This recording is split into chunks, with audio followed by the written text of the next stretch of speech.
একটি শব্দ, কি শব্দ? জীবনের বেলা যে বয়ে গেল।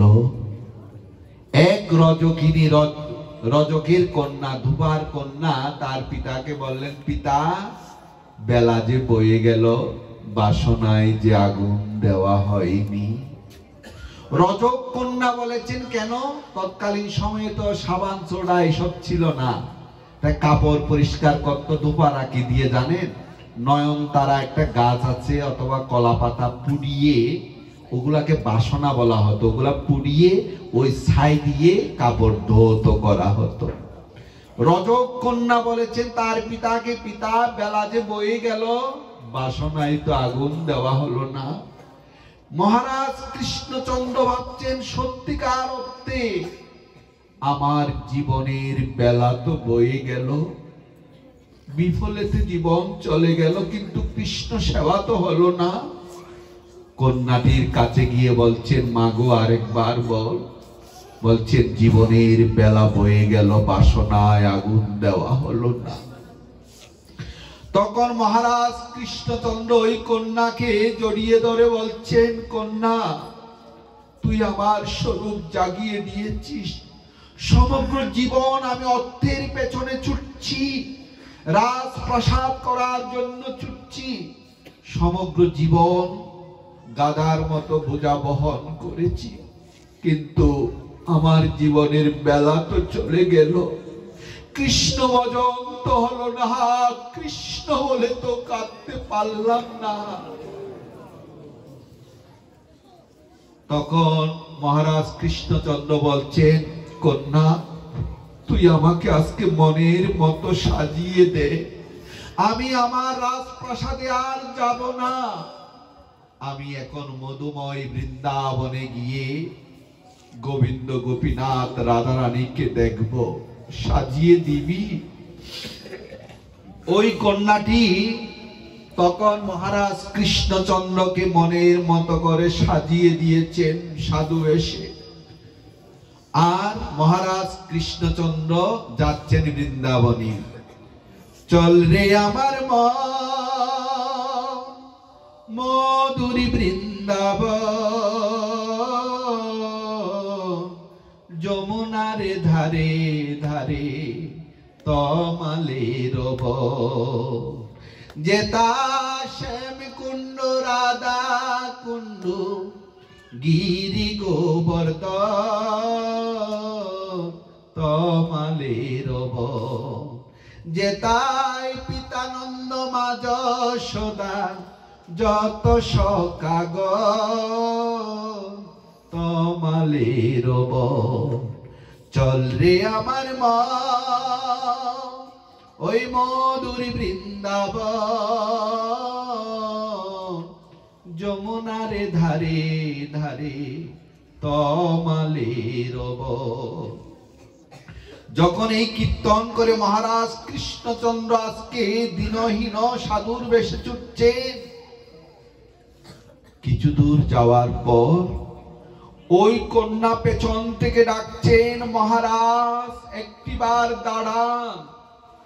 মহারাজ ডাক শুনে দাঁড়ালেন, আর ওই কন্যা গিয়ে মহারাজ কৃষ্ণচন্দ্রের চরণে পড়ে লুটিয়ে লুটিয়ে কেঁদে কেঁদে বলছেন, মহারাজ আপনি তো সে মধুময় বৃন্দাবনে যাচ্ছেন গোবিন্দ গোপীনাথ মদন মোহনকে দেখবেন বলে, কিন্তু আমার তো সেই সামর্থ্য নাই, আমি অপরাধিনী। আপনি যখন গোপীনাথকে দর্শন করবেন বৃন্দাবনে গিয়ে, একবার কি অভাগিনীর কথা বলবেন গোবিন্দের চরণে? আমি তো যেতে পারছি না, আপনি গোবিন্দকে বলবেন, হে প্রাণ গোবিন্দ, এই অভাগিনীকে যেন তার চরণ ছাড়া না করে। এটি আমাদের সকলের আকুলতা ব্যাকুলতা, সকলের কথা হওয়া দরকার। ওই বৃন্দাবন হলো প্রেমভূমি, প্রেমভূমিতে যাওয়ার আকুলতা আমাদের মধ্যে থাকা দরকার। তো মহারাজ কৃষ্ণচন্দ্র বৃন্দাবনে গেলেন, আছেন বিরাট এক মন্দিরে। রাজা ছিলেন তো, মন্দিরের ভালো ভালো প্রসাদ পাচ্ছেন আর মহা আনন্দে আছেন। তো একদিন গুরুদেবকে বলছেন, গুরুদেব আমাকে সন্ন্যাস ধর্মে দীক্ষা দিন। গুরুদেব বলছেন, লালা, বৃন্দাবনে যাওয়ার পর তার নাম হলো লালা বাবু, লালা তোর এখনো সময় হয়নি। এই কথা শ্রবণ করে লালা কি করলেন, কৃষ্ণচন্দ্র মহারাজ তিনি রাজপ্রাসাদের ভালো ভালো রাজভোগ ত্যাগ করলেন। ভাবলেন মহাপ্রভু তো বলেছেন ভালো না খাইও ভালো না পড়িও, হয়তো ওই জন্য গুরুদেব দীক্ষা দিচ্ছেন না। রাজপ্রাসাদের খাওয়ার ত্যাগ করে আজকে করতাল নিয়ে বৃন্দাবনের দ্বারে দ্বারে গিয়ে ভিক্ষা করে তিনি খান। আরো কিছুদিন যাওয়ার পর গুরুদেবকে গিয়ে বলছেন, গুরুদেব এবার না হয় দীক্ষাটি দিন। গুরুদেব বলছেন, লালা এখনো তোর সময় হয়নি। গুরুদেব ছিলাম জমিদার, হলাম পথের ভিখারি, ভিক্ষা করে খাই, এখনো সময় হয়নি, কোন অপরাধে আমার সময় হয়নি। তখন গুরুদেব বলছেন, লালা তুই বৃন্দাবনে সবার বাড়িতে গিয়ে ভিক্ষা করিস, কিন্তু জগৎ শেঠের বাড়িতে যাস না কেন? তখন বলছেন, গুরুদেব জগৎ শেঠও জমিদার, আমিও তার থেকে বড় জমিদার, আর আজকে পথের ভিখারি হয়েছি, ভিখারি হয়ে তার কাছে যাওয়া ইচ্ছা তো করে না। তখন গুরুদেব বলছেন, তোর মন থেকে তো এখনো অহংকার যায়নি জমিদারি, কিভাবে তুই গোবিন্দ পাবি? সেদিনে এই লালা বাবু সমস্ত অহংকার ত্যাগ করে জগৎ শেঠের দ্বারে গিয়ে উপস্থিত। জগৎ শেঠ দেখে লালা বাবুকে বিশ্বাস করতে পারছেন না। জগৎ শেঠকে দেখে লালা বাবু গিয়ে জগৎ শেঠকে জড়িয়ে ধরছেন, আর জগৎ শেঠ আনন্দে উদ্বেলিত হয়ে গেলেন, কি এত বড় জমিদার আজকে সে পথের ভিখারি হলো, কৃষ্ণ বলে কাঁদে।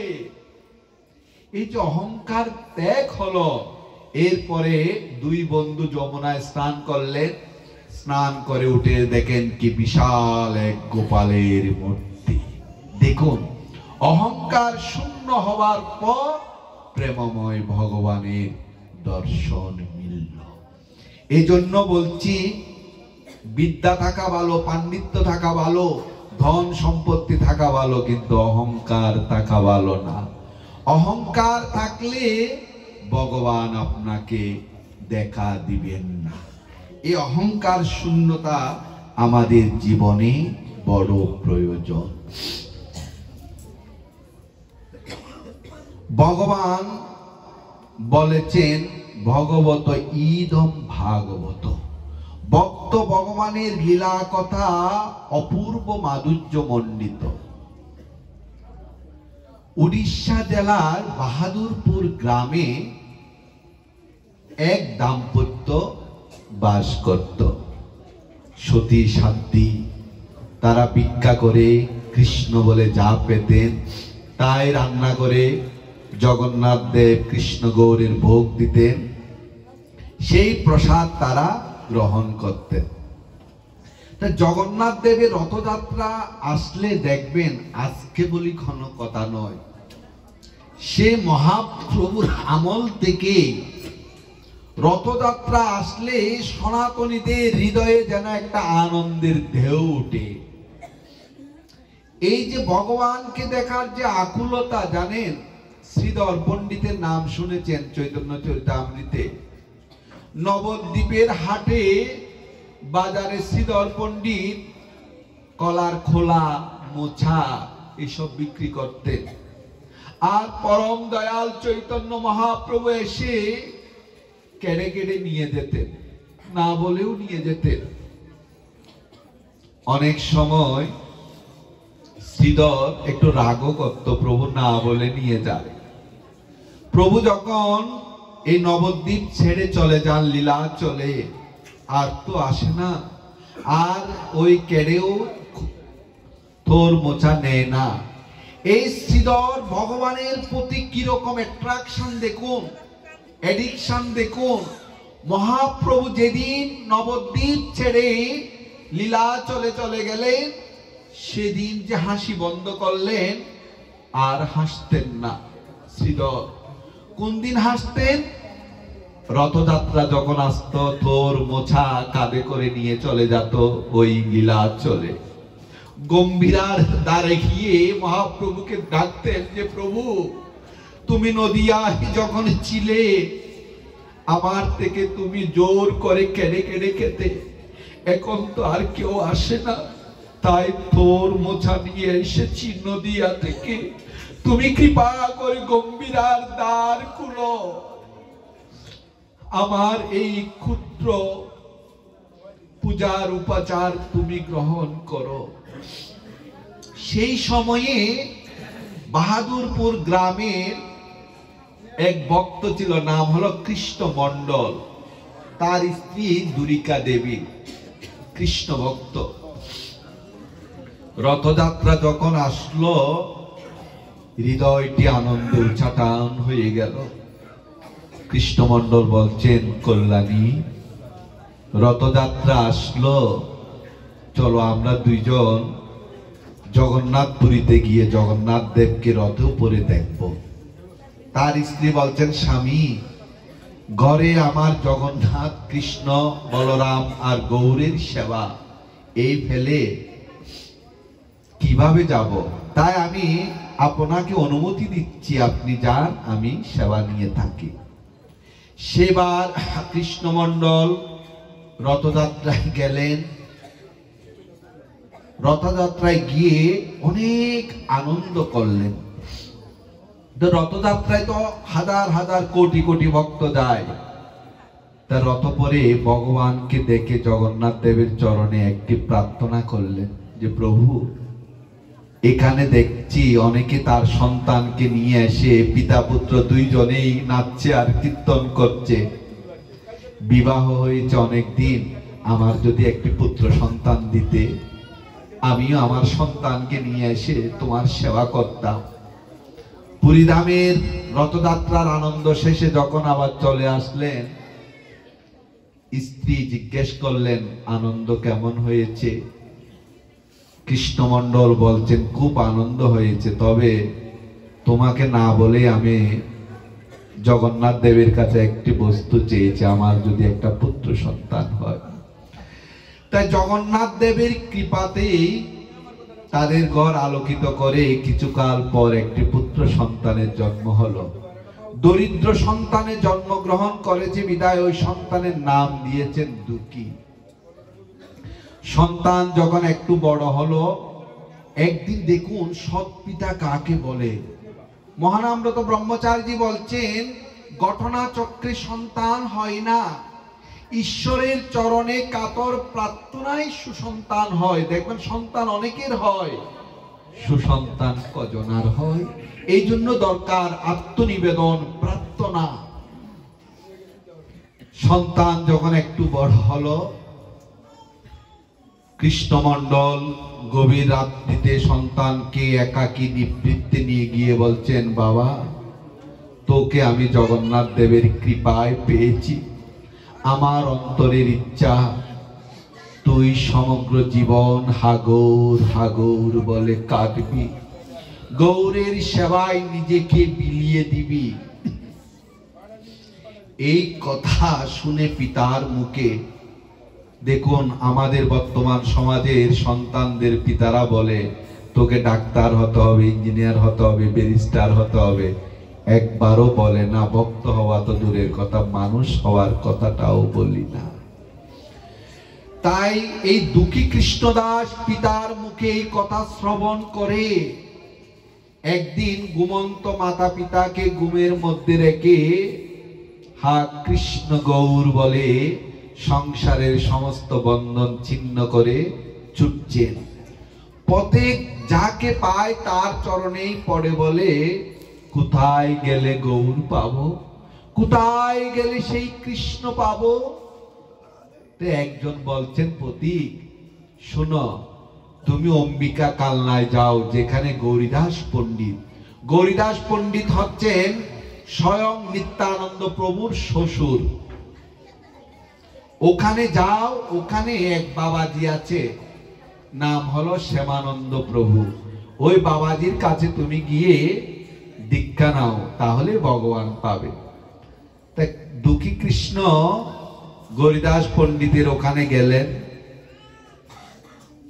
ওখানে যাওয়ার পর দিব্য দেখবেন, এই পৃথিবীতে যত গৌরের মূর্তি দেখবেন, নিতাইয়ের মূর্তি দেখবেন, আপনি সারা পৃথিবী ঘুরে আসেন, কিন্তু অম্বিকা কালনা নবদ্বীপের পাশে গিয়ে গৌরীদাস পণ্ডিতের নিতাই গৌরের মূর্তি দুটি দেখে আসবেন, আপনার নয়ন ফিরাতে ইচ্ছা করবে না।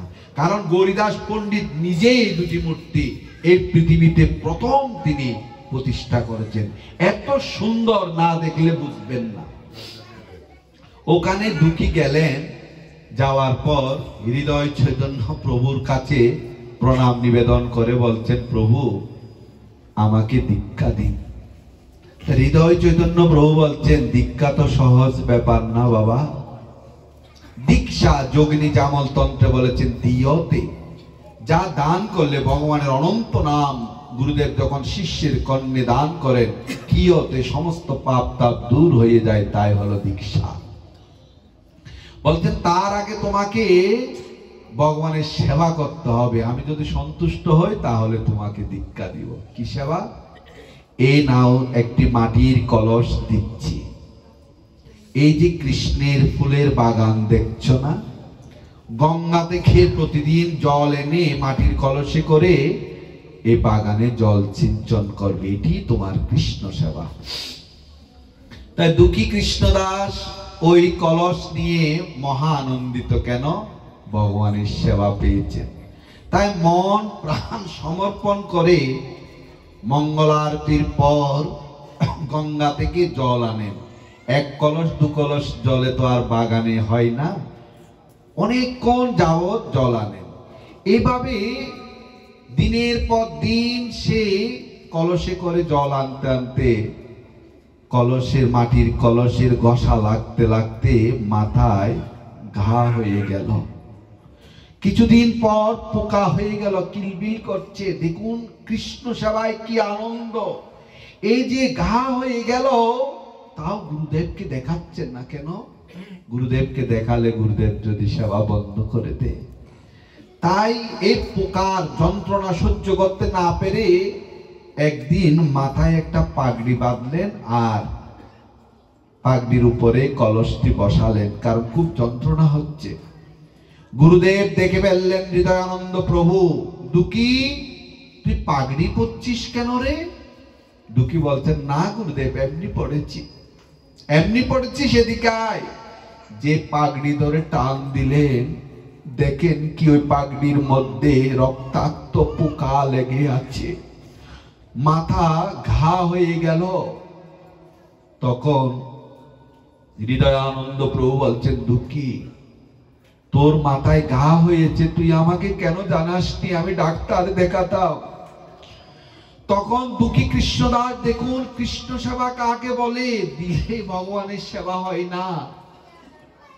দুঃখী কৃষ্ণদাস গুরুদেবের চরণে পড়ে বলছেন, গুরুদেব 84 লক্ষ জনি ভ্রমণ করেছি একাকিনী, 84 লক্ষ জনম, কীট পতঙ্গ কিন্নর গন্ধর্ব পশু পক্ষী বৃক্ষ তরুলতা কত কি হয়েছি, তারপর এই দুর্লভ মানব জনম পেয়েছি।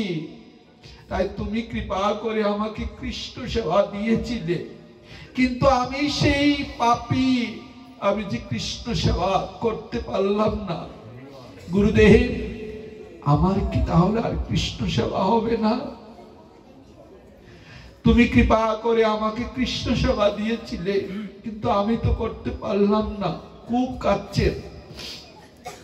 তখন হৃদয়ানন্দ প্রভু দুঃখীকে কুলে জড়িয়ে ধরে বলছেন, দুঃখী আমি তো অনেককে কৃষ্ণ সেবা দিয়েছি, কিন্তু কেউ তো এরকম ভাবে সেবা করে না। আজকেই তোকে আমি দীক্ষা দিব। গুরু শিষ্য গঙ্গা স্নান করে বসলেন। দুঃখী কৃষ্ণদাস তার নয়ন জল দিয়ে গুরুদেবের চরণ প্রক্ষালন করে দিলেন। গুরুদেব, কৃপা করে আমাকে মহামন্ত্র দান করুন। শিষ্যর কানে মন্ত্র দিলেন। সেই মন্ত্রের এমনই শক্তি, মন্ত্র পেয়ে দুঃখী কৃষ্ণদাসের ভাব গঙ্গায় তরঙ্গ দেখা দিল। গুরুদেব বললেন, দুঃখী, তুই বৃন্দাবনে যা। বৃন্দাবনে গিয়ে শ্রীজীব গোস্বামীর চরণে আত্মসমর্পণ কর। শ্রীজীব গোস্বামী তোকে কৃষ্ণ সেবা দিবে, তুই আনন্দিত হবে। তাই দুঃখী কৃষ্ণদাস মনের আনন্দে বৃন্দাবনে গেলেন। যাওয়ার পর শ্রীজীব গোস্বামী পাদের চরণে প্রণাম নিবেদন করে বলছেন, গুরুদেব, আমাকে দীক্ষা দিন। দীক্ষা দিব আসলেই হলো। কিছুক্ষণ পর বলছেন, কোথায় থেকে এসেছিস বাবা? কেন? আমি গৌরীদাস পণ্ডিতের আশ্রম থেকে এসেছি। ও, গৌরীদাস পণ্ডিতের আশ্রম থেকে? তোর গুরুদেব হৃদয়ানন্দ প্রভু? হ্যাঁ, হৃদয়ানন্দ প্রভু। তখন শ্রীজীব গোস্বামী পাদ বলছেন, তোরা কে আছিস রে আশ্রমে? ওকে ভালো করে খেতে দে, প্রসাদ দে, বসতে দে। কৃষ্ণ ভক্ত তো বড় চতুর। দুঃখী কৃষ্ণদাস প্রশ্ন করলেন, গোস্বামী পাদ, প্রথমে এসেছি এরকম তো যত্ন করেননি। আমার গুরুদেবের নাম শোনা মাত্র আপনি আমাকে এত যত্ন করছেন কেন? তখন শ্রীজীব গোস্বামী পাদ বলতে লাগলেন, দুঃখী, তুমি জানো না তোমার গুরুদেবের কথা? না, তোমার গুরুদেব এই সমগ্র আর্যাবর্তের মধ্যে একজন ভজনশীল বৈষ্ণব। তোমার গুরুদেব যখন গৌরীদাস পণ্ডিতের আশ্রমে এসেছিল, এর কিছুদিন পরে গৌর পূর্ণিমা, অর্থাৎ দোল পূর্ণিমা, মহাপ্রভুর আবির্ভাব তিথি। তাই গুরুদেব গৌরীদাস পণ্ডিত গিয়েছেন আশ্রমের কাজে, কয়দিন যাবত আসে না, কিন্তু 2 দিন পরেই গৌরের আবির্ভাব তিথি। হৃদয়ানন্দ প্রভু ভাবছেন, যে গৌরকে পাওয়ার জন্য সংসার ত্যাগ করে এসেছি, সেই গৌরের আবির্ভাব তিথি আশ্রমে কিছু হবে না? যে করে হোক, ভিক্ষা করে হোক, আমি আশ্রমে ছোট করে হলেও পালন করব। তাই তিনি 2-4টি গ্রাম নিমন্ত্রণ করে দিলেন, আগামীকাল আশ্রমে আসবেন আপনারা, কৃপা করে গৌরের ভোগ হবে, কীর্তন হবে, আনন্দ হবে। এদিকে ঠিক অধিবাসের দিন গৌরীদাস পণ্ডিত যেই তার আশ্রমে আসছেন, গ্রামের সবাই বলতে লাগলেন, পণ্ডিতজি, আগামীকাল কিন্তু আপনার আশ্রমে যাব, আপনার শিষ্য নিমন্ত্রণ করেছেন। তখনকার দিনের এক একটি গ্রাম বলতে 2-1 হাজার লোকের বসবাস। তাহলে 2-1টি গ্রাম, তাহলে কতগুলি ভক্ত হবে? আশ্রমে তো কিছুই নেই, গুরুদেবও নেই। গৌরীদাস পণ্ডিত এসে হৃদয় চৈতন্য প্রভুকে বলছেন, হৃদয়, তুই এরকম একটি কাজ করেছিস, সে ভক্তরা আসলে তাদের হাতে যদি একটু প্রসাদ না দিই, তাহলে আমার গৌরের তো কলঙ্ক হবে, প্রসাদ দেয় নাই। তুই আমাকে না জানিয়ে এত বড় সিদ্ধান্ত নিয়েছিস, তোকে আমি ত্যাগ করলাম না।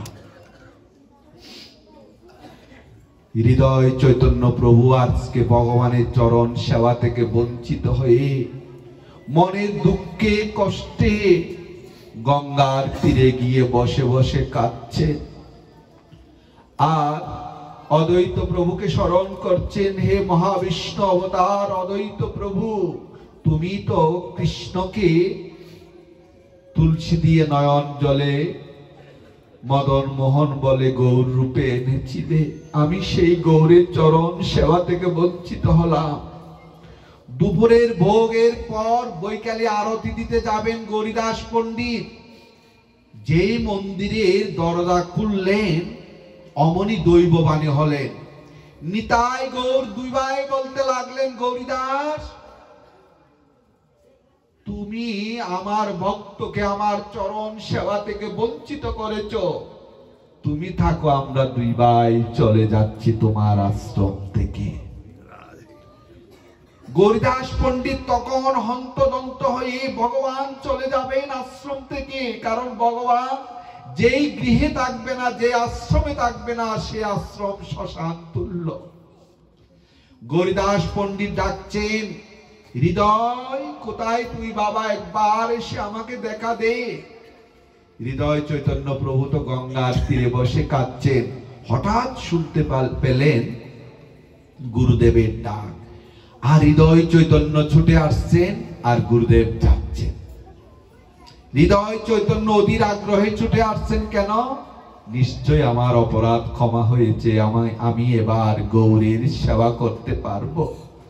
যখন দুই গুরু শিষ্য কাছাকাছি চলে আসলেন, হৃদয় আনন্দের বুকের উত্তরীয়টি পড়ে গেল, উড়ে গেল। গৌরীদাস পণ্ডিত দেখলেন এক অভাবনীয় দৃশ্য। কি?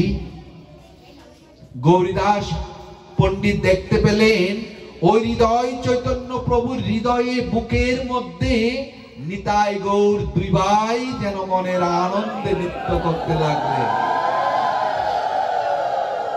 নিতাই গৌর নাচিছে হৃদয়ানন্দে, হৃদয় আলোকিত করে নিতাই গৌর নাচিছে। তখন গৌরীদাস পণ্ডিত হৃদয়ানন্দ প্রভুকে বুকে জড়িয়ে ধরে বলছেন, হৃদয়, আমি সমগ্র জীবন নিতাই গৌরের চরণে ফুল তুলসী দিয়েছি, কত কেঁদেছি। আমি নিজেই এই নিতাই গৌরের মূর্তি প্রতিষ্ঠা করেছি পৃথিবীতে প্রথম, কিন্তু আমার হৃদয়ে তো আমি নিতাই গৌরকে নাচাতে পারিনি। আর তুই এমন ভক্ত, ভগবান তোকে কত ভালোবাসেন, তোর হৃদয়ে নিতাই গৌরকে নাচিয়েছিস। আজকে আমি তোর গুরু হয়ে তোকে আলিঙ্গন দিচ্ছি, তুই আমাকে একটু পরশ দিয়ে দে। গুরুদেব শিষ্যকে আলিঙ্গন করলেন। এই কথাটি যখন ওই দুঃখী কৃষ্ণদাসকে শ্রীজীব গোস্বামী বলছেন, তোমার গুরুদেব জানো কিরকম? তার হৃদয়ে নিতাই গৌরী নেচেছেন। আরো গুরুদেবের প্রতি তার ভক্তি শ্রদ্ধা বেড়ে গেল। তখন শ্রীজীব গোস্বামী পাদ বলছেন, মনে রাখবেন বৈষ্ণব জগতে শ্রীজীব গোস্বামী পাদকে স্মরণ করবেন, কারণ এই গৌড়ীয় বৈষ্ণব দর্শন দাঁড়িয়ে আছেন শ্রীজীব গোস্বামী পাদের 6টি সন্দর্ভের উপর। তত্ত্ব সন্দর্ভ, ভাগবত সন্দর্ভ, ভক্তি সন্দর্ভ, পরমাত্মা সন্দর্ভ, শ্রীকৃষ্ণ সন্দর্ভ, এরকম 6টি সন্দর্ভের উপর। শুধু তাই না, আজকে যে আমরা যুগল ভজন করি রাধা কৃষ্ণের, এটি পৃথিবীতে কে এনেছেন জানেন? প্রাচীন বৃন্দাবনে দেখবেন একক কৃষ্ণ। এই রাধারানীকে ভগবান শ্রীকৃষ্ণের বাঁ পাশে বসিয়েছেন এই শ্রীজীব গোস্বামী, মনে রাখবেন। এটা কোথায় পাবেন? ডক্টর সুকুমার সেনের বাংলা সাহিত্যের ইতিহাসে দেখবেন, তিনি বলেছেন শ্রীজীব গোস্বামী পাদ ভগবান কৃষ্ণের বাঁ দিকে শ্রীমতী রাধারানীকে প্রতিষ্ঠিত করে বৈষ্ণব দর্শনকে একটি নবদিগন্ত দিলেন। শ্রীজীব গোস্বামীর কারণে মূলত আমরা যুগল ভজন এই বর্তমান যুগে দেখতে পেয়েছি। তাই শ্রীজীব গোস্বামী পাদ দুঃখী কৃষ্ণকে বলছে, দুঃখী তোকে আর কি সেবা দিব, এই নে তোকে ঝাড়ু দিচ্ছি, তুই নিকুঞ্জবনে প্রতিদিন ঝাড়ু দিয়ে পরিষ্কার করবি। আর দুঃখী কৃষ্ণদাস ঝাড়ুটি পেয়ে একবার মাথায় রাখে, একবার বুকে রাখে, আর কাঁদে, সত্যিকার অর্থে আমি নিকুঞ্জবন পরিষ্কার করতে পারবো। কারণ যেই নিকুঞ্জবনে উদ্যাবরী পর্যন্ত রাধা গোবিন্দের অপ্রাকৃত লীলা চলে। শুধু তাই না, এই যে কয়েক বছর পূর্বে আমেরিকা থেকে একজন বক্তা এসেছেন ডিএসএলআর ক্যামেরা নিয়ে। কেন? শুনেছেন শাস্ত্রে এক উদ্যাবরীয় লীলা চলে, তাই তিনি বলছেন তা সত্যি কিনা দেখব। দেখবেন নিকুঞ্জবনে গেলে পূজারী শ্রীমতী রাধারানীর আলতা, সিঁদুর, শাঁখা, সমস্ত অলঙ্কার আদি কাপড় চোপড় সাজিয়ে রেখে দেয়, দরজা বন্ধ করে সবাইকে আরতির পর বের করে দেয়, ওখানে কেউ ঢুকতে পারেন না। ভোর বেলায় দেখবেন পূজারী যখন দরজা খুলেন নিকুঞ্জবনের মন্দিরের ছোট্ট মন্দির, ওই শাঁখা, সিঁদুর সমস্ত কিছু আলু থালু, সমস্ত ফুল এলোমেলো হয়ে থাকে, উদ্যাবধি পর্যন্ত সেই অপ্রাকৃত লীলা চলে। তাই একজন আমেরিকান এটি দেখার জন্য ডিএসএলআর ক্যামেরা নিয়ে এসেছেন, পত্রিকায় প্রকাশিত হয়েছিল। তাই সে হলো পাহারাদারের অলক্ষ্যে গিয়ে লুকিয়েছিল। গভীর রাত্রিতে যখন ক্যামেরা তুলছেন, ভোর বেলায় এসে পূজারী দেখেন কি একজন দাঁড়িয়ে আছে। আপনি ঢুকলেন কিভাবে? কথা নেই, যে স্পর্শ করলেন অমনি পড়ে গেলেন। এখনো পর্যন্ত সেখানে অপ্রাকৃত রাধা গোবিন্দের লীলা হয়। তার দুঃখী কৃষ্ণদাস মনের আনন্দে ওই কৃষ্ণ কৃষ্ণ রাধে রাধে বলে তিনি কি করছেন? ওই নিকুঞ্জবন ঝাড়ু দিচ্ছেন। হঠাৎ ঝাড়ু দিতে দিতে এক জায়গায় দেখলেন একটি স্বর্ণের নূপুর পড়ে আছে, হীরাখচিত। যেই নূপুরটি তিনি তুলতে যাবেন, স্পর্শ পাওয়া মাত্র শ্রীমতী রাধারানীর নূপুর তো সমস্ত শরীরে অষ্টসাত্ত্বিক ভাবের বিকার দেখা দিল। ভাবলেন এটি তো সাধারণ নূপুর নয়, তবে নিকুঞ্জবনে তো অনেক রাজকন্যারা আসে, হয়তো তাদের চরণ থেকে খসে পড়তে পারে। তাই তিনি সযত্নে সেটি রেখে দিলেন। আর এদিকে শ্রীমতী রাধারানী সমস্ত সখীরা যখন রাস লীলা করে চলে যাচ্ছেন, তখনই রাধারানী দেখতে পেলেন তার দক্ষিণ চরণের নূপুরটি নেই। ললিতাকে বলতে লাগলেন, ললিতা দেখছিস আমার দক্ষিণ চরণের নূপুরটি কোথায় যেন খসে পড়েছে। তা ললিতা সখী বলছেন, প্রেমময়ী রাধে, তুই গত রাত্রে তোর শ্যাম সখাকে পেয়ে, প্রাণ গোবিন্দকে পেয়ে এমন ভাবে নৃত্য করেছিস, হয়তো ওই নিকুঞ্জবনেই পড়েছে। তো রাধারানীর নৃত্যটি এমন, এই জগৎ সংসারের কোন উপমা দিয়ে বোঝান যাবে না। অনেকে দেখবেন রাসলীলার ছবি অনেকের ঘরে আছে, মনে হয় কৃষ্ণের বয়স 18 বছর, রাধারানীর বয়স মনে হয় 16 বছর। ভাগবত শাস্ত্র বলেছেন অ্যাবসলিউটলি টোটালি সার্টেনলি রং থিওরি। কারণ ভগবান শ্রীকৃষ্ণ যখন রাস করেন তখন তার বয়স ছিল 6 বছর, আর শ্রীমতী রাধারানীর বয়স হলো 5 বছর। সেখানে অন্য কোনো ভাবনার কোনো সুযোগ নেই। তখনই শ্রীমতী রাধারানী বলছেন, ললিতারে, এই নূপুর যদি না পায় আগামীকাল কিভাবে শ্যামনগরকে আনন্দ দিব, তুই জানা নিয়ে আয়। ললিতার সঙ্গে বলছেন, আমি যাব, আমাকে চিনে ফেলবে না এখন? নিশ্চয় চিনে ফেলবে। রাধারানী বলছেন, তুই ললিতার রূপ ধরে যাবি কেন? সাধারণ ব্রজবাসী নারীর রূপ ধারণ করে যা। তা ললিতা সখী সাধারণ গোপীর রূপ ধারণ করে আসলেন, আর বাবাজি গুনগুন করে কীর্তন করছেন আর ঝাড়ু দিচ্ছেন। বলছেন, বাবা একটি নূপুর পেয়েছেন? হ্যাঁ নূপুর তো একটা পেয়েছি, দিয়ে দিন না। ওই নূপুর আমার, অর্থাৎ ভুল বলে দিয়েছেন। বাবাজি তো বড় চালাক। কার শিষ্য? শ্রীজীব গোস্বামী পাদের শিষ্য, হৃদয় চৈতন্য প্রভুর শিষ্য, যারা এই বৈষ্ণব জগতের এক একটি দিগন্ত। তখন বাবাজি বলছেন, আপনি ঠিক বলেননি, আপনার চরণে তো নূপুর আছে। তখন ললিতা সখী বলছেন, সত্যি বাবা আমি ভুল বলেছি, এটি আমার নয়, আমার সখীর। একটু আগে ভুল বলেছেন, এ দামিও বহু মূল্যবান নূপুর আপনি যে এমনি করে নিয়ে যাচ্ছেন না, তার প্রমাণ কি? যার নূপুর তাকে আসতে বলেন, আমি পরীক্ষা করে দেখব, যদি হয় দিয়ে দিব। ললিতা সখী রাধারানীর কাছে গিয়ে বলতে, রাধে, এ বাবাজি যেন তেন বাবাজি না, তোকে যেতে হবে। তো রাধারানী বলছেন, ললিতা রে, তুই তো জানিস আমার সৌন্দর্যের কথা, আমার দিব্য সৌন্দর্যের কথা, আমি যদি যাই আমি তো ধরা পড়ে যাব। তখন ললিতা বললেন, কিছুক্ষণ আগে আমাকে সাধারণ ব্রজবাসিনী রূপ ধরে পাঠিয়েছিলি না? তুই এই রাধারানীর সমস্ত রূপ রেখে দিয়ে সাধারণ ব্রজবাসিনী রূপ ধরে চল, যদি নূপুর পেতে চাস। রাধারানীকে নিয়ে আজকে আসছেন ললিতা সখী। এটি কিন্তু কলিযুগের লীলা, কিন্তু তারপরে এখনো পর্যন্ত সেই লীলা চলে, কিন্তু নিকুঞ্জবনে না গেলে বুঝবেন না। রাধারানীকে নিয়ে আসছেন, ললিতা সখী এসে বলছেন, বাবাজি এই যে আমার সখীকে নিয়ে আসলাম, তার নপুরটি দিয়ে দাও। বাবাজি বলছেন, আমি এভাবে দিব না, আগে পরীক্ষা করে দেখব। আপনার সখীকে বলেন চরণটি আমার এই অঞ্জলির মধ্যে দেওয়ার জন্য।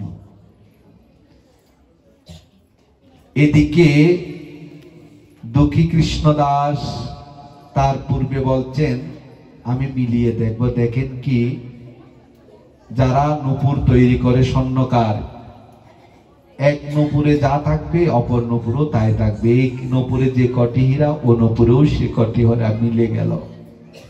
মিলে যাওয়ার পর দুঃখী কৃষ্ণদাস বলছেন, চরণটি এগিয়ে দিতে বলেন, আমি আর একটু পরীক্ষা করব।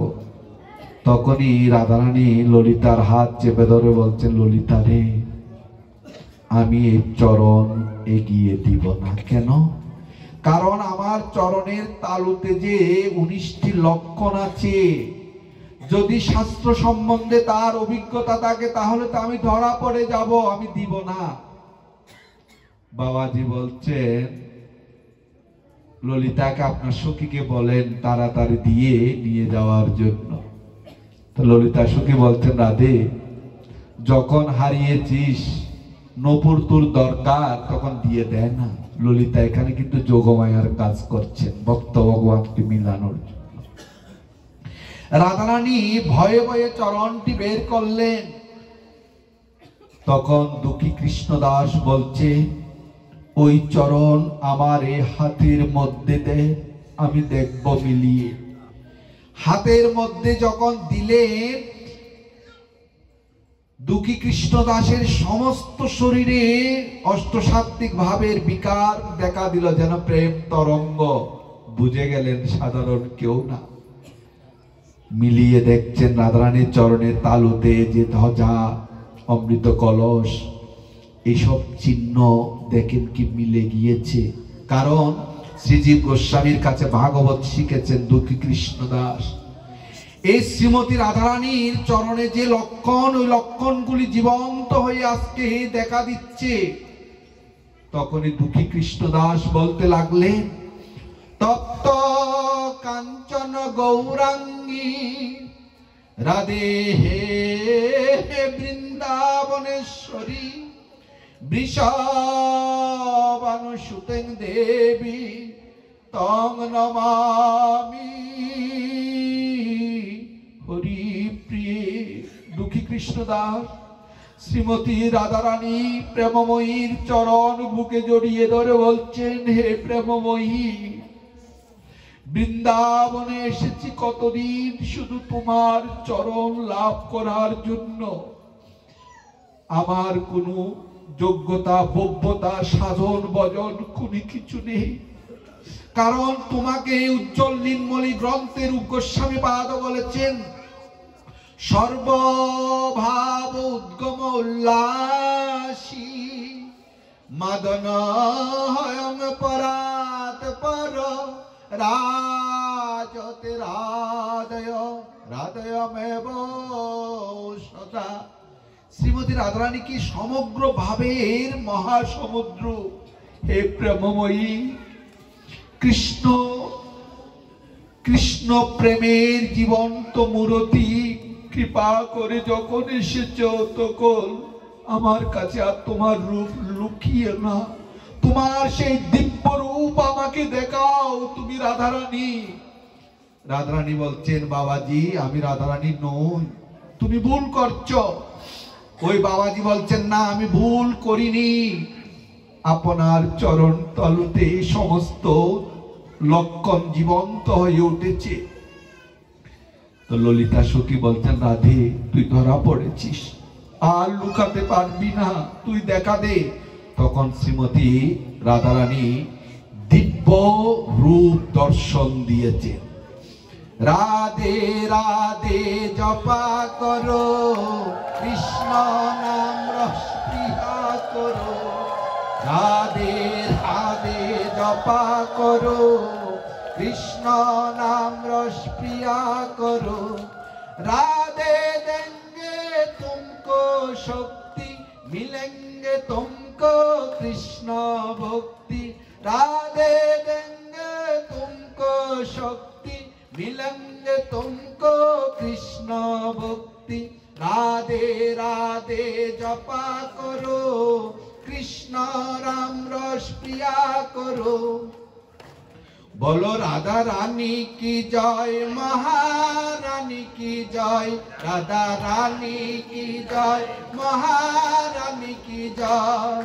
वृंदावन বিলাসিনী जय जय जय। वृंदावन বিলাসিনী जय जय जय। राधा रानी की जय, महारानी की जय। वृंदावन বিলাসিনী जय जय जय। जय राधे धर्म जय जय। जय राधे कर्म जय राय। जय राधे जीवन जय जय। जय राधे मरण जय जय। राधे राधे श्यामी राधे, राधे राधे श्यामी राधे, राधे राधे श्यामी राधे। আমার মন রাধে শ্রী রাধে শ্রী রাধে। আমার মন রাধে শ্রী রাধে শ্রী রাধে। জীবনদন রাধে রাধে রাধে রাধে রাধে। পরানদন রাধে রাধে রাধে রাধে রাধে। আমার মন রাধে শ্রী রাধে শ্রী রাধে। শ্রীমতী রাধারানীর যখন দিব্য কান্তি উজ্জ্বলিত উচ্ছ্বলিত যখন দিব্য রূপ দর্শন করলেন, দুঃখী কৃষ্ণদাস কি করলেন? দুঃখী কৃষ্ণদাস নয়ন দিয়ে নয়ন জলে শ্রীমতী রাধা ঠাকুরানীর চরণ ধুয়ে দিলেন। আর সেই চরণ জল তিনি গ্রহণ করলেন আর মাথায় মুছলেন। অনেকেই কিন্তু অনেক কথা বলে, ভগবানের চরণামৃত নেওয়া মাথায় মোছা নিয়ে অনেকেই কথা বলবে। শাস্ত্র সিদ্ধান্ত আপনাকে আমাকে মানতে হবে। শাস্ত্রে বলেছেন এই চরণামৃত, ভগবানের চরণামৃত যদি আপনি মুখে নেন এবং মাথায় মোছেন কি হবে? অকাল মৃত্যু হরণং সর্বব্যাধি বিনাশনং বিষ্ণুপাদপদকং পিত্তা শিরোষি ধারয়ন্মহম। অনেকে বলেন মাথায় মোছা যাবে না, কিন্তু হয়তো সেই শ্লোকটি তার জানা নেই। আমি ভুল বলবো না, হয়তো জানা নেই। স্পষ্ট শাস্ত্রে বলেছেন পাদোদকং পিতা শিরোষ ধারয়ন্মহম, এই শিরে নেওয়া। যাই হোক, দুঃখী কৃষ্ণদাস সে রাধারানীর চরণে পড়ে রাধারানীকে আনন্দ দিয়েছেন। আর ললিতা সখী মনের আনন্দে হেলিয়া দুলিয়া খুলিয়া ভুলিয়া প্রাণ গোবিন্দকে নিয়ে আসার জন্য গেলেন। এনে রত্ন সিংহাসনে বসালেন। যুগল ভজন দরকার। তার রাধারানী বলতে লাগলেন, দুঃখী তুই আমার হারানো নপুর ফিরিয়ে দিয়েছিস। জানিস এই নপুরের রুনুজুনু রুনুজুনু শব্দে আমার প্রাণ গোবিন্দ প্রেমে উতলা হয়ে ওঠে। তাই তোকে আমি কি দিব? আমার এই নপুর দিয়ে তোকে আজ তিলক করে দিলাম। আর শ্যামনগর বলছেন, দুঃখী তুই আমার শ্যামাকে, আমার রাধারানীকে তুই আনন্দ দিয়েছিস, তাই আজ থেকে তোর নাম হবে শ্যামানন্দ প্রভু। তাই দুঃখী কৃষ্ণদাস এই লীলা স্মরণ করেছেন। রাধারানী কৃষ্ণ ললিতার দুঃখী কৃষ্ণদাস জানার তো কেউ জানে না জগতে। রাধারানী নিজ হাতে নপুর তিলক করিয়ে দিয়েছেন। নিজ হাতে যখন নপুর তিলক করিয়ে দিয়েছেন, ওই তিলক উজ্জ্বল থেকে উজ্জ্বলতম হতে লাগলো। মুছলেও মোছা যায় না। কিভাবে যাবে? স্বয়ং রাধারানী দিয়েছেন। আর এদিকে সমস্ত বৃন্দাবনের রটনা হয়ে গেল কি? দুঃখী কৃষ্ণদাস নাকি নূপুর পেয়েছিল, রাধারানী নাকি নূপুর তিলক করে দিয়েছিল। মিথ্যা কথা বলছে। রাধা কৃষ্ণের লীলা শেষ হয়ে গেছে 5000 বছর আগে, এখন রাধারানী এসে তাকে তিলক করিয়ে দিয়েছে। মিথ্যা কথা, বিশ্বাস হয় না। এই কথা রটে গেল আবার নবদ্বীপে গুরুদেব যেখানে আছেন হৃদয় চৈতন্য প্রভু, তার কানে আসলো। তিনি পত্র দিলেন, দুঃখী পত্র পাওয়ার সাথে সাথে তুমি নবদ্বীপে চলে আসবে। গুরুর আদেশ, নবদ্বীপে আসলেন। আর গুরুদেব তো এদিকে ক্রোধান্বিত হয়ে গেলেন। কেন? সবাই বলছে দুঃখী কৃষ্ণ বৃন্দাবনে গিয়ে এখন নিজেই গুরু সেজেছেন, গুরুদেবের আদর্শ রাখেনি, তিলক রাখেনি, এখন নতুন তিলক করেছেন, নূপুর তিলক। গুরুদেব একটা বস্ত্রখণ্ড আর জল বস্ত্রখণ্ড ভিজিয়ে দাঁড়িয়ে আছেন ক্রোধে। কেন? আজকে দেখাবো মজা ওকে। ও ওখানে গিয়ে নিজে গুরুগিরি করছে, আমার অঙ্কিত তিলক, আমার আদর্শ সে বিসর্জন দিয়ে নতুন আদর্শ নিয়েছে। দুঃখী কৃষ্ণদাস যে এসে গুরুদেবকে প্রণাম করলেন, বলছে দাঁড়া। তিনি ওই ভেজা কাপড় দিয়ে তিলকটি মোছা শুরু করলেন। এই তুই এই তিলক করেছিস কেন? এই তিলক তো আমার দেওয়া নয়, এই তিলক কেন করেছিস? তখন দুঃখী কৃষ্ণদাস বলতে লাগলেন, গুরুদেব বিশ্বাস করুন, এই তিলক আমি করিনি। এই তিলক শ্রীমতী রাধারানী স্বয়ং এসে আমার কপালে অঙ্কন করে দিয়েছেন। ও বড় কথা বলছিস? সমগ্র জীবন আমি রাধারানীর সেবা করেছি, আমাকে তিলক দেয়নি, আর তোকে দিয়েছিস? মিথ্যা বলার জায়গা পাচ্ছি। দাঁড়া। তিলক যতই ঘষে মোছার জন্য ততই উজ্জ্বল হতে থাকে। তখনই হৃদয়ানন্দ প্রভু শিষ্য দুঃখী কৃষ্ণদাসকে কোলে জড়িয়ে ধরে বলছেন, দুঃখী আমি রাধা গোবিন্দের সেবা করেছি, অনেকবার বৃন্দাবনেও গিয়েছি, কিন্তু আমাকে তো রাধারানী অঙ্কন করে দেয়নি। তুই আজকে আমার শিষ্য, ধন্যাতি ধন্য। এই জগতে এরকম শোনা যায় না, শ্রীমতী রাধারানী স্বয়ং এসে তিলক করে দিয়েছে, তুই আমার যোগ্য শিষ্য। গুরু শিষ্যের মিলন হলো। এখন আমাদের একটু জানতে হবে মূলত শ্রীমতী রাধারানী কে। চৈতন্য চরিতামৃত শাস্ত্রের কথা বলতে হবে। মুখরোচক কথা বললে হয়তো বিশ্বাস করবেন না, এটাই স্বাভাবিক। কারণ যারা সবাই যে বোকা তা নয়, শাস্ত্রকার রই কানে আছে।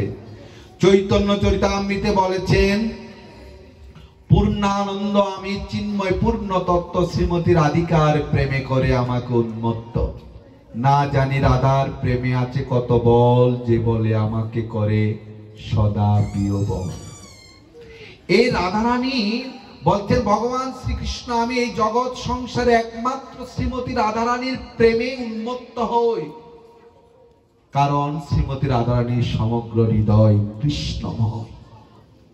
এই রাধা প্রেমটি কিরকম জানেন? দ্বারকায় যখন ভগবান কৃষ্ণচন্দ্র আছেন, কৃষ্ণচন্দ্রকে রুক্মিণী সত্যভামা ভালো ভালো ফুল দিয়ে মালা গেঁথে দে, ভালো রন্ধন করে সেবায় দে। যদি জিজ্ঞেস করে যে প্রাণনাথ কেমন হয়েছে, কৃষ্ণ বলেন হয়েছে, তবে বৃন্দাবনের মতো হয়নি। এই কথাটি কিন্তু ভালো লাগতো না। আরো অধীর আগ্রহে ভালো ভালো রান্না করে গোবিন্দের সামনে দিত। জিজ্ঞেস করত রুক্মিণী দেবী, প্রাণনাথ কেমন হয়েছে? ভালো হয়েছে, তবে বৃন্দাবনের মতো হয়নি। রুক্মিণী দেবী এদের মনে একটি প্রশ্ন ছিল, বৃন্দাবনে তারা তো ক্ষীরসর ননীতে, আমরা তো তার থেকে ভালো ভালো উপাদেয় বস্তু দিই, রাজপ্রাসাদের খাওয়া। বৃন্দাবনে এমন কি বস্তু দে যে আমাদের প্রাণনাথ কৃষ্ণ বলে বৃন্দাবনের মতো হয়নি? যাই হোক, এই লীলাটি আরেকদিন বলবো, এটা অনেক বড়। জগন্নাথ দেবের সৃষ্টি কোথায় থেকে হলো। এদিকে রুক্মিণী দেবী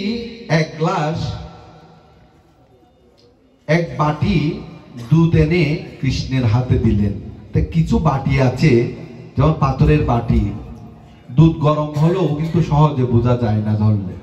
তাই কৃষ্ণ রুক্মিণী দেবী দিয়েছেন, মুখে দিয়ে দিলেন। দেখেন কি গরমে কৃষ্ণের দেহটি কমল থেকেও কোমল। ঠোঁট ফুড়ে গেল, ফুসকা পড়ে গেল। ফুসকা পড়া যাওয়ার পর রুক্মিণী দেবীর খুব কষ্ট হলো। এমনকি কৃষ্ণচন্দ্র যখন ঘুমাতেন, ঘুমের মধ্যে হা রাধে বলতেন।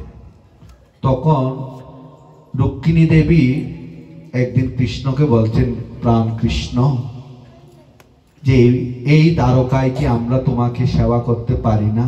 তুমি ওই বৃন্দাবনের ব্রজগোপীদের কথা বলো, এমন কি দেয় সেবায় যা তুমি এত সন্তুষ্ট?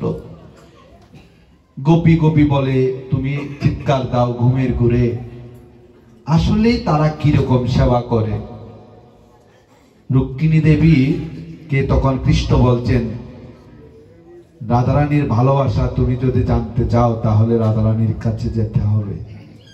তা রাধারানীর কাছে রুক্মিণী দেবী আজকে আসছেন, যে রাধারানী কেমন এবং রাধারানী কিভাবে সেবা করে এগুলি জানার জন্য। প্রথম রাধারানীর কাছে যেতে হলে রাজকন্যা তো 7টি দেউটি অর্থাৎ দরজা অতিক্রম করে যেতে হতো। তা রুক্মিণী দেবী প্রথম দরজা যখন অতিক্রম করলেন, দেখেন কি এক দিব্য সুন্দরী অঙ্গনা। তো রাধারানী মনে করে যে প্রণাম করতে যাচ্ছেন, বলছেন আমি রাধা নই। উনি রাধা না? এত সুন্দর উনি রাধা না? তাহলে রাধা কি? বলছেন এরকম 6টি দেউটি দরজা দ্বার অতিক্রম করার পর রাধারানীর দর্শন মিলবে। তাই রুক্মিণী দেবী 7টি দেউটি অতিক্রান্ত করার পর দেখেন যে শ্রীমতী রাধারানী দিব্য অঙ্গনা, সমগ্র সৌন্দর্য মাধুর্য একই জায়গায় যেন একীভূত হয়ে বসে আছেন। রাধারানীকে দেখা মাত্র চরণে পড়লেন রুক্মিণী দেবী। যে চরণে পড়ার পর উঠে দাঁড়ালেন, দেখেন কি রাধারানীর ঠোঁটে ফুসকা পড়ে গিয়েছে। তা অনেক সুন্দর তো, ঠোঁটে যদি একটু ফুসকা পড়ে যায়, কালো হয়ে যায়, দেখতে কেমন লাগে না? রুক্মিণী দেবী তখন বলতে লাগলেন, দিদি আপনার ঠোঁটে কি হয়েছে? তখন রাধারানী অশ্রু সজল নয়নে কাঁদতে কাঁদতে বলতে লাগলেন, রুক্মিণী তোমরা তো আমার প্রাণ গোবিন্দের সেবা করতে পারো না। প্রাণ গোবিন্দ বৃন্দাবন থেকে চলে গিয়েছিল, কাল বলে কাল আসবে, আর আসলো না। তোমরা তো মরম জেনে সেবা করো না প্রাণ গোবিন্দের, গরম দুধ দিয়েছ গোবিন্দকে। তা গোবিন্দের ঠোঁট পড়ে গিয়েছে, ফুটেছে, সে দ্বারকায় এসে লেগেছে এই বর্ষণা। সেদিন রুক্মিণী দেবী বুঝতে পারলেন কৃষ্ণ প্রেম কিরকম বস্তু, ভালোবাসাগুলি কিরকম জানেন? আপনি যাকে ভালোবাসবেন এ জগতেই বলি, আর ভগবানের ভালোবাসা তো আরো অনেক উপরের কথা। এই জগতে যত রকমের ভালোবাসা আছে, সবচেয়ে উত্তম ভালোবাসা হলো মাতা পিতার ভালোবাসা। এটা আমি বলিনি, ভগবান শ্রীকৃষ্ণ শেষ উপদেশে বলেছেন। দেখবেন সন্তান তাকে লন্ডনে, সন্তানের যদি গায়ে জ্বর হয়, মার কাছে কিন্তু কোনো সংবাদ নেই, কিন্তু অভাগিনী মা বুঝতে পারে তার সন্তানের কোনো অমঙ্গল হয়েছে, তার সন্তানের হয়তো কিছু হয়েছে, এটি কিন্তু মা বলতে পারেন। তার ভালোবাসাগুলি সেরকম। আপনারা অধুনাকালে একজনের বিজ্ঞানীর নাম শুনেছেন, sir William Jones. Sir William জোন্সকে অন্যান্য সায়েন্টিস্টরা বলছেন, আপনি তো আমাদের মধ্যে উন্নত, তাই আপনি জগৎকে একটা মেসেজ দেন। এই যে মানুষ ধর্ম করে পাগল হয়ে যায়, আসলে কি ধর্ম বলতে কিছু আছে?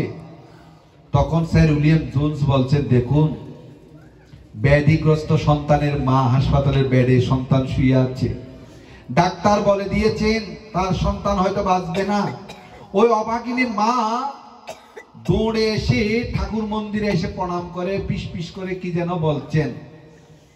আসার সময় তার চেহারার মধ্যে মালিন্যতা, মলিন বদল, কিন্তু ভগবানকে বলার পর তার চেহারার মধ্যে উজ্জ্বলতা দেখা যাচ্ছে। আপনার বিজ্ঞানাগারের কোন টেস্ট টিউবে দেখাতে পারবেন এটি কেন হলো? সন্তান যখন তার মাকে চুম্বন দেয়, আপনার বিজ্ঞানাগারে টেস্ট টিউবে বলবেন দুটি মাসেল কম্পন করেছেন, কিন্তু ভালোবাসার গভীরতা কি আপনার টেস্ট টিউবে কোনো নির্ণয় করতে পারবেন না। তেমনি যতদিন পর্যন্ত হাজার হাজার লক্ষ লক্ষ কোটি মানুষ ধর্ম আছে বলে বিশ্বাস করে, আপনার কোনো অধিকার নেই, আমার কোনো অধিকার নেই তাদের সেই বিশ্বাসে আঘাত করা।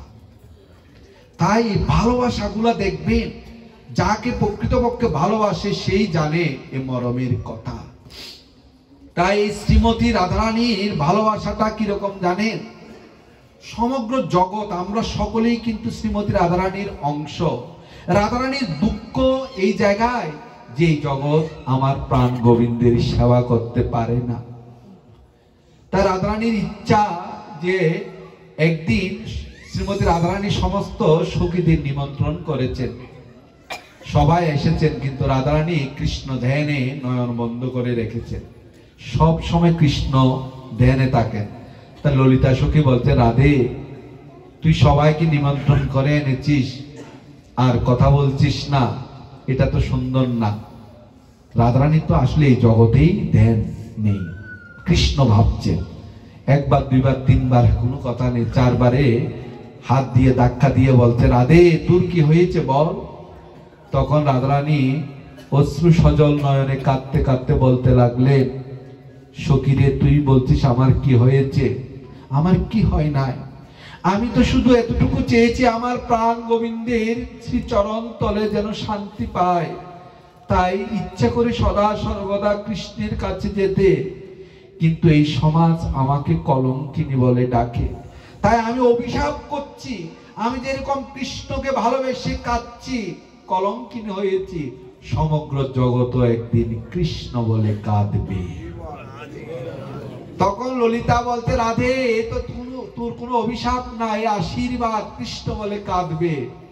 তাই দাপর যুগে সবাই কাঁদেনি, অগাসুর বগাসুর কংস শিশুপাল কাঁদছে, কাঁদেনি। সে কারণে নিতাই গৌর মিলে, রাধা কৃষ্ণ মিলে গৌর হয়ে এসেছেন সবাইকে কৃষ্ণ বলে কাঁদানোর জন্য। এই যে রাধা প্রেম, সেটি কিরকম দুটি দৃষ্টান্ত দিয়ে বিশ্রাম দান করব। প্রভু জগৎবন্ধু সুন্দর যখন শ্রীঅঙ্গনে ছিলেন, শ্রীঅঙ্গনের পাশে বাগচর মহিম অঙ্গনে, তা প্রভু এসেছেন চৈতন্য মহাপ্রভুর আদর্শ হরিনাম কীর্তন জগতে প্রচার করার জন্য। তাই প্রভু যেখানে যান 7-8টি কীর্তনের দল থাকেন, সবাই কৃষ্ণ নাম করেন। তা একদিন টহল কীর্তন নগর কীর্তন শেষে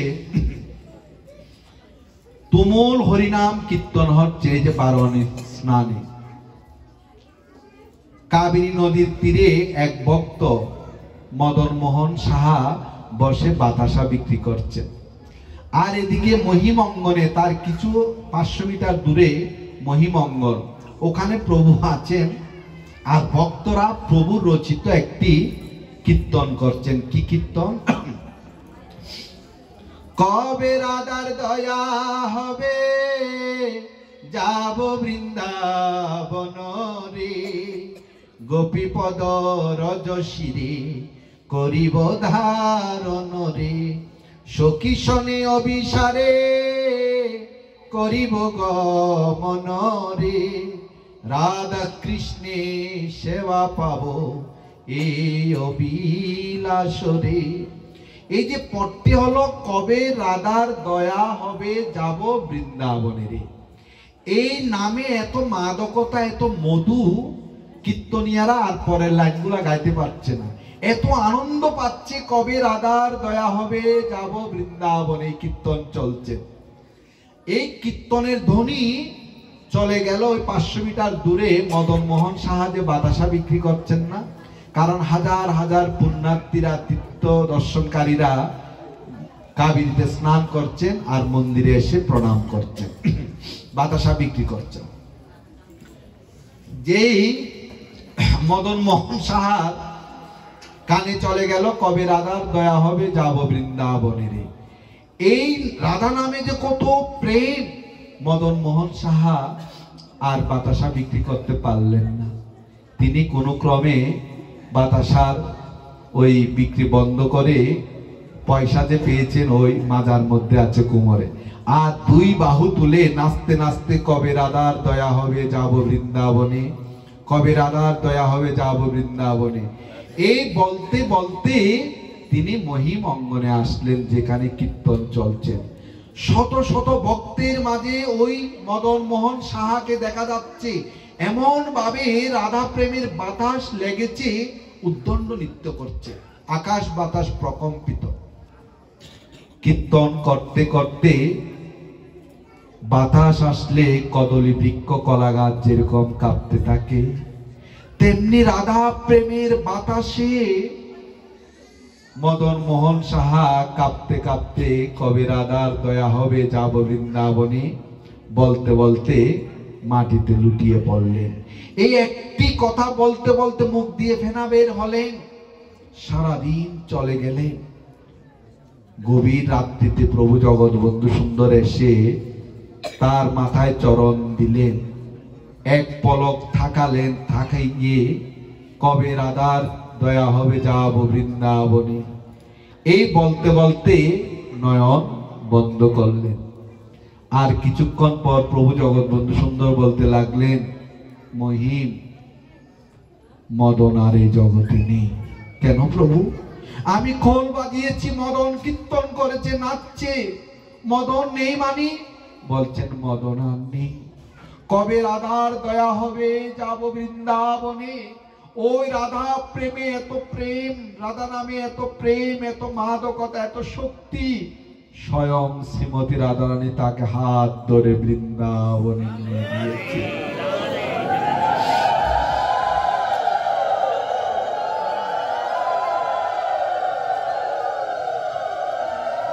তাই বোর হতে না হতে তোরা মদনের ওই মরদেহ স্নান করিয়ে কাবেরীর জলে মালা চন্দনে ভূষিত করে তাকে শ্মশানে তুলে দে।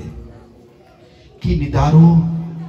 মদন মোহনের দেহ ফুল চন্দনে চর্চিত করে মালা দিয়ে শ্মশানে তুলে দিলেন।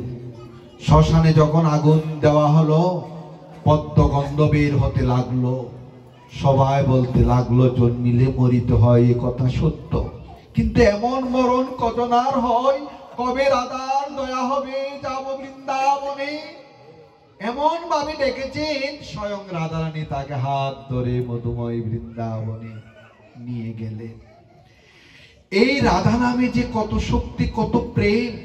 প্রভুর আরেকটি লীলা, প্রভু একদিন ঢাকা থেকে ট্রেনে করে নারায়ণগঞ্জ যাবেন, তখন তো সেতু হয় নাই, ও নারায়ণগঞ্জ থেকে লঞ্চে করে পদ্মা পাড়ি দিয়ে আসবেন ফরিদপুর শ্রীঅঙ্গনে। প্রভু যেখানে যেতেন ৫-৭টি কীর্তনের দল থাকত। ভক্তরা প্রভুকে একটা কম্পার্টমেন্টে রেখে শুভ্র বস্ত্র দিয়ে বিন্দাজি স্থাপন করে গঙ্গা জল ছিটিয়ে প্রভু আছেন। আরেকটা কম্পার্টমেন্টে শত শত ভক্ত খোল করতাল বাজিয়ে সেই কীর্তন করছেন। কি কীর্তন জানেন? জয় রাধে ধর্ম জয় জয়, জয় রাধে কর্ম জয় জয়, জয় রাধে ধর্ম জয় জয়, জয় রাধে কর্ম জয় জয়, রাধে রাধে শ্যামিলাধে। এই কীর্তনটি করছেন। এমন ভাবে কীর্তনের রোল উঠল, হঠাৎ ট্রেন বন্ধ হয়ে গেল। একেবারে প্রভুর লীলা, বন্ধুলীলা তরঙ্গিনীতে দেখবেন, ট্রেন যখন বন্ধ হয়ে গেল, ইঞ্জিনিয়ার আসলেন, দেখিয়ে কি কোনো ত্রুটি পাওয়া গেল না। তখন এক ভক্ত এসে প্রভুকে বলতেন, প্রভু তোমার তো আজকে আর শ্রীঅঙ্গনে যাওয়া হবে না। কেন? ট্রেন যে বন্ধ হয়ে গেল। প্রভু এই প্রথম বললেন, তোরা ওই নাম বন্ধ কর। অথচ প্রভু বলেছে, তোরা আমায় 6 মাস অন্ন না দে, কিন্তু নাম এক মুহূর্ত কাল বন্ধ করবি না, আমি পাষাণ হয়ে যাব। এই প্রভু প্রথম বলছেন নাম বন্ধ কর। যে নাম বন্ধ করলেন, মিরাক্কেল ভাবে আবার ট্রেন চলতে লাগলো। তখন ভক্তরা এসে বলতে, প্রভু তোমার কথায় কি জাদু আছে? প্রভু তখন গদগদ কণ্ঠে মিষ্ট হাসি দিয়ে বলছেন, না, আমার কথায় জাদু নেই, জাদু আছে শ্রীমতী রাধিকার প্রেমে, জাদু আছে শ্রীমতী রাধারানীর নামে। তাই কেন ট্রেন বন্ধ হয়ে গিয়েছিল জানিস? তোরা এমন ভাবে রাধারানীর নাম করছিলি, যারা ইঞ্জিনিয়ারিং পড়েছেন জানবেন, ট্রেনের ইঞ্জিনের মধ্যে একটা ভান্ডেল থাকে, ওই ভান্ডেলে অণু পরমাণু জমাট থাকে, জমাট থাকলে ট্রেন চলে। এমন ভাবে রাধা নাম করতে লাগলেন, ওই নামে যে এত শক্তি, এত প্রেম, ওই অনুপরমাণুগুলি জমাট ভেঙে ওরাও নাচতে লাগলেন। ওই যে জমাট ভেঙে গেছে না, যার কারণে ট্রেন বন্ধ হয়ে গিয়েছিল। প্রভু যেই বলছেন যে নাম বন্ধ করো, নাম রাধা নাম বন্ধ হলো, আবার অনুপরমাণুগুলা জমাট হলো, আবার ট্রেন চলতে লাগলো। এই হলো রাধা প্রেমের শক্তি। আপনি কোনো কিছু না বলেন, যে কোনো কাজে শ্রীমতী রাধারানীর জয় দিয়ে আপনি কাজ করবেন, দেখবেন আপনার সেই কাজে সফলতা আসবে আসবে আসবে। কারণ শ্রীমতী রাধারানীকে ডাকলে ভগবান প্রতিজ্ঞা করেছেন, না জানি রাধার প্রেমে আছে কত বল, যে বলে আমাকে করে সদা বিয়োবল। একমাত্র রাধার প্রেমে, রাধা নামেই ভগবান শ্রীকৃষ্ণ আনন্দিত হন। তাই এই রাধা নাম, রাধা প্রেম আমাদেরকে জানতে হবে। শ্রীমতী রাধারানীর চরণে সদা সর্বদা যে আমাদেরকে কৃষ্ণ প্রেম ভিক্ষা করতে হবে, তাহলে অবশ্যই আপনারা সেই ভগবানকে পাবেন। আমাদের আরেকটি জিনিস জানা দরকার, সেটি কি জানেন?